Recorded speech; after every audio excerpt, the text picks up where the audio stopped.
વર્તમાન સમયમાં વિધાનસભાના ઇલેક્શન પછી અમે ખૂબ કામગીરી ઓછી રહી છે અને જવાબદારી પણ ઓછી નિભાવતા એટલે જવાબદારીમાંથી મુક્ત થયા છે અને પાર્ટી ત્યાં કોઈ પણ વ્યક્તિને મૂકીને પાર્ટી પોતાની કામગીરી કરી શકે એ માટે મુક્ત થઈ.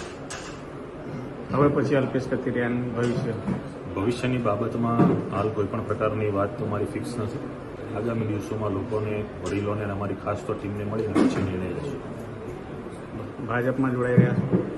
નહીં, હાલમાં કોઈ પણ પ્રકારની બાબત નથી. રાજીનામું આપવાનું કારણ? રાજીનામામાં ખાસ કરીને અમે ઘણા સમયથી નિષ્ક્રિય હોઈને પાર્ટીને પૂરતો સમય ન આપી શકતા એટલા માટે.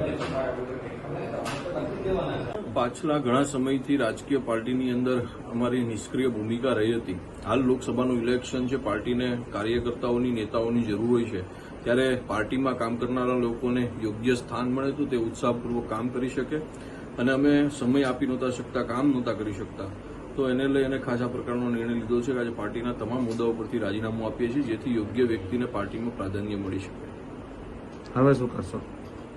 આગામી દિવસોમાં અમારી ટીમને સાથે લઈ અને બીજો જે પણ કંઈ નિર્ણય છે જાહેર કરીશું. બાકી પાટીદાર અનામત આંદોલનથી સમાજહિતના કાર્યકર્તા આવ્યા છે અને ખાસ સમાજના ઉત્કર્ષ માટે જ્યારે પણ જરૂર પડે ત્યારે સમાજની સાથે ઉભા રહ્યા છે અને આગામી દિવસોમાં પણ મજબૂતાઈથી સમાજના હિતના પ્રશ્નોને લઈ અને આગળ વધીશું.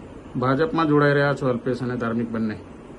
ના, અત્યારે એ પ્રકારની બિલકુલ કોઈ વાત છે નહીં. આગામી દિવસોમાં અમારી ટીમને સાથે રાખીને જે પણ નિર્ણય હશે આપના માધ્યમથી જાહેર કરીશું.